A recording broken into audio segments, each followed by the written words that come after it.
আসসালামু আলাইকুম। সংবাদে আপনাদের সবাইকে স্বাগত জানাচ্ছি। আমি ফিরোজ তোহা। শুরুতেই আরবে কেবলস সংবাদ শিরোনাম। ইন্না লিল্লাহ।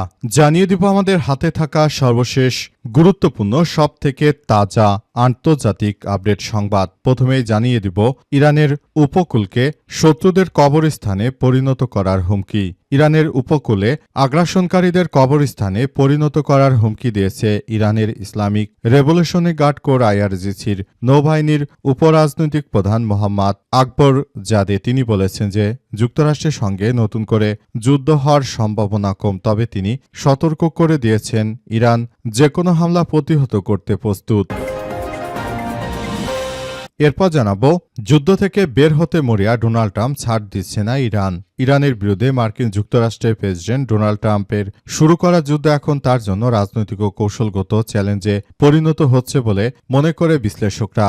নতুন জনমত জরিপগুলো দেখাচ্ছে মার্কিন জনগণের বড় অংশ এই যুদ্ধ নিয়ে ক্লান্ত এবং তারা বিশ্বাস করছে না যে এর মাধ্যমে যুক্তরাষ্ট্র বড় কোনো সাফল্য অর্জন করতে পারবে। এদিকে নিরাপত্তার অজুহাতে ১৩৬ বছরের পুরনো মসজিদ ভাঙার পরিকল্পনা শুভেন্দুর। কলকাতা আন্তর্জাতিক বিমানবন্দরে রানওয়ে অপারেশনাল এলাকার ভেতরে থাকা ১৩৬ বছরের পুরনো গৌরীপুর জামে মসজিদ অবশেষে স্থানান্তরিত করতে কাজ করছে শুভেন্দু সরকার। পশ্চিমবঙ্গের নতুন সরকার ক্ষমতা গ্রহণ করার পরই নিরাপত্তা অজুহাত দেখিয়ে এই মসজিদকে ঘিরে প্রশাসনিক তৎপরতা শুরু করেছে। জানাবো রাজধানীর ডিয়াবাড়িতে হাটে মাইকিং করে বিএনপির চাঁদাবাজি, লক্ষ্য ২০ থেকে ২৫ কোটি টাকা। রাজধানীতে সবথেকে বড় কোরবানির পশুর অস্থায়ী হাট উত্তরার ডিয়াবাড়িতে গভীর রাতে মাইকিং করে ব্যবসায়ীদের কাছ থেকে বিপুল পরিমাণ চাঁদাবাজির অভিযোগ বিএনপির বিরুদ্ধে। গতকাল দিবাগত রাত প্রায় ১২টার দিকে হঠাৎ করে মাইকিং করে জানানো হয় যে হাটে থাকা প্রতিটি গরুর জন্য ১,০০০ টাকা করে চাঁদা দিতে হবে। এবং সর্বশেষ জানাবো মন্ত্রীর হস্তক্ষেপে কোরবানি হচ্ছে না ডোনাল্ড ট্রাম্প। আসন্ন ঈদুল আজহায় কোরবানির জন্য বিক্রি হওয়া অ্যালবিনো জাতের আলোচিত মহিষ ডোনাল্ড ট্রাম্প স্বরাষ্ট্রমন্ত্রী সালাউদ্দিন আহমেদের হস্তক্ষেপে আবারও ফেরত যাচ্ছে নারায়ণগঞ্জের খামারে। বুধবার স্বরাষ্ট্রমন্ত্রী সালাউদ্দিন আহমেদ গণমাধ্যমকে জানিয়েছেন যে বিশৃঙ্খলার আশঙ্কায় কেরানীগঞ্জের ক্রেতাকে মূল টাকা ফেরত দিয়ে মহিষটি খামারে ফেরত নেওয়া হয়েছে। আপাতত সেখানে মহিষটি লালন পালন করা হবে। এর আগে আলবিনো জাতের এই মহিষটি চুল ও চোখ দেখতে অনেকটা ডোনাল্ড ট্রাম্পের মতো হয়। নারায়ণগঞ্জ শহরের পাইকপাড়ায় রাবেয়া অ্যাগ্রো ফার্মের মালিক জিয়াউদ্দিন মিথার ছোট ভাই আদর করে এর নাম রাখেন ট্রাম্প। প্রিয় দর্শক, এতক্ষণ শুনছিলেন সংবাদ শিরোনাম, এবারে বিস্তারিত। তবে তার আগে বন্ধুরা অনুরোধ থাকবে এই সংবাদটিতে একটি লাইক দিন। এই চ্যানেলে আপনি নতুন হয়ে থাকলে আমাদের সংবাদটি দেখতে দেখতে চ্যানেলটি সাবস্ক্রাইব করে রাখুন। কমেন্ট করে বন্ধুরা আপনার মূল্যবান মতামত জানিয়ে দিন আপনি বিশ্বের কোন দেশ থেকে বা বাংলাদেশের কোন স্থান থেকে আমাদের সংবাদটি দেখছেন এবং শুনছেন। আর বন্ধুরা সংবাদটি আপনার সোশ্যাল মিডিয়া ফেসবুকে শেয়ার করে বন্ধুদেরও দেখার সুযোগ করে দিন। গাজা যুদ্ধে আপনি যদি নিরীহ ফিলিস্তিনিদের ভালোবেসে থাকেন কমেন্টে ইয়েস লিখে পুরো বিশ্বকে আমাদের এই তাজা আপডেট সংবাদটি দেখার সুযোগ দিন। এবারে বিস্তারিত। ইরানের উপকূলে শত্রুদের কবরস্থানে পরিণত করার হুমকি। আলহামদুলিল্লাহ, মার্কিন যুক্তরাষ্ট্র এবং দখলদার ইসরায়েলি বাহিনীর সদস্যদেরকে মাটির সঙ্গে মিশিয়ে দেওয়ার হুমকি দিয়েছে ইরানের ইসলামী বিপ্লবী গার্ড বাহিনীর সদস্যরা। ইরানের ইসলামী বিপ্লবী গার্ড বাহিনীর সদস্যরা জানিয়েছে যে ইরানের উপকূলে মার্কিন বাহিনীকে কবর দেওয়া হবে। ইরানের ইসলামী বিপ্লবী গার্ড বাহিনীর সদস্যরা আরও জানিয়েছে যে মার্কিন যুক্তরাষ্ট্রের এই সন্ত্রাসী কার্যক্রমকে যে কোনো মূল্যে প্রতিহত করা হবে।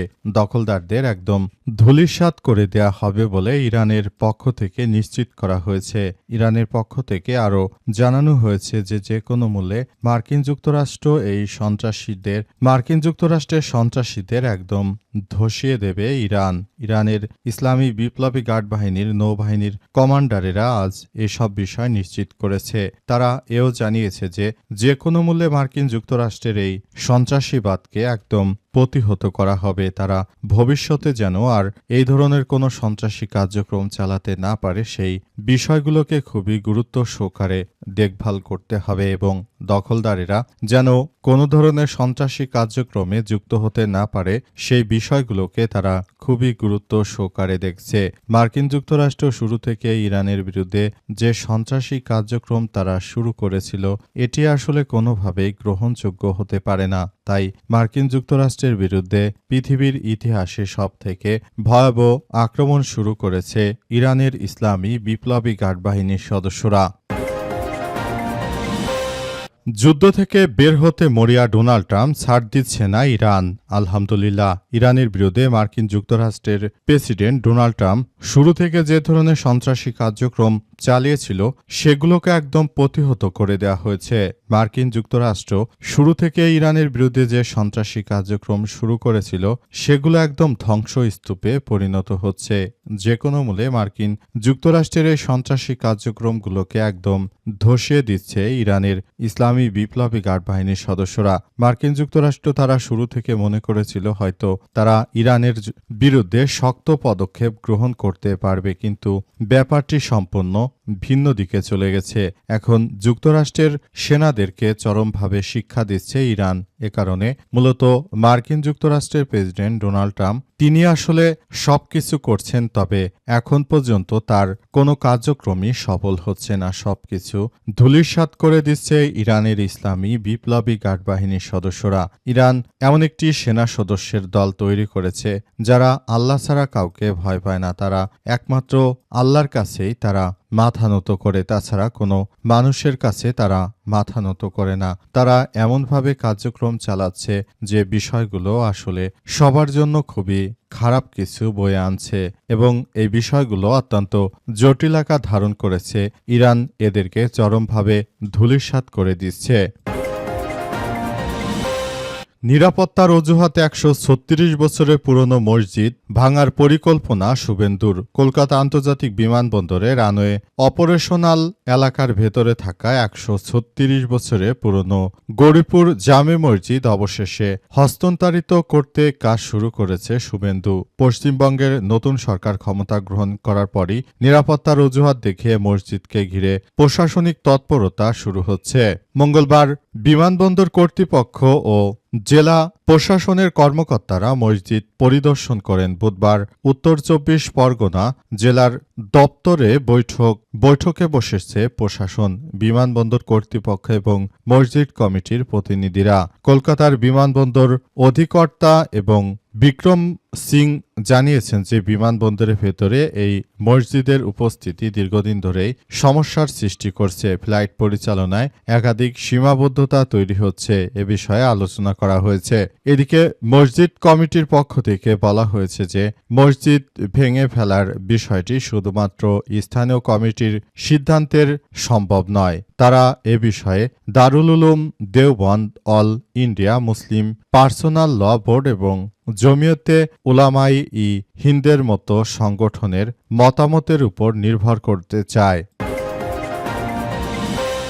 দিয়াবাড়িহাটে মাইকিং করে চাঁদাবাজি, লক্ষ্য ২০ থেকে ২৫ কোটি টাকা। রাজধানীর সবথেকে বড় কুরবানির পশুর অস্থায়ী হাট উত্তরা দিয়াবাড়িতে গভীর রাতে মাইকিং করে ব্যবসায়ীদের কাছ থেকে বিপুল অঙ্কের চাঁদাবাজির অভিযোগ উঠেছে। গত মঙ্গলবার দিবাগত রাত ১২টার দিকে হঠাৎ করে মাইকিং করে জানানো হয় যে হাটে থাকা প্রতিটি গরুর জন্য ১,০০০ টাকা করে দিতে হবে। খামারি এবং ব্যাপারীরা বলছেন হাটে অন্তত ২ থেকে ২.৫ লাখ গরু এসেছে, সেই হিসেবে এই চাঁদার পরিমাণ দাঁড়িয়েছে ২০ থেকে ২৫ কোটি টাকা।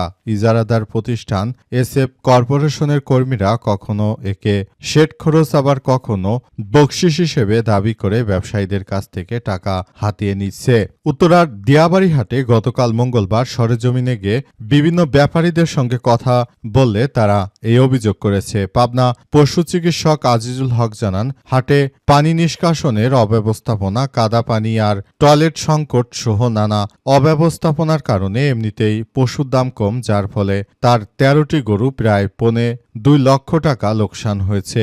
এর উপর রাসেল, তুষার ও মনসুর সহ বেশ কয়েকজন ব্যক্তি এসে তাকে শাসিয়ে গরু প্রতি ১,০০০ টাকা করে চাঁদা আদায় করেছে।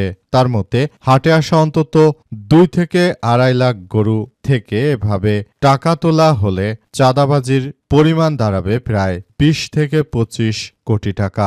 আজিজুল জানিয়েছেন যে হাটের মূল খরচ 20 থেকে 25 কোটি টাকা ব্যাপারীদের কাছ থেকে তোলাই হয়তো তাদের প্রধান লক্ষ্য। তাদের উদ্দেশ্য হচ্ছে তারা মূলত সেই হাট বসানোকে কেন্দ্র করে এই ধরনের কার্যক্রম চালাচ্ছে।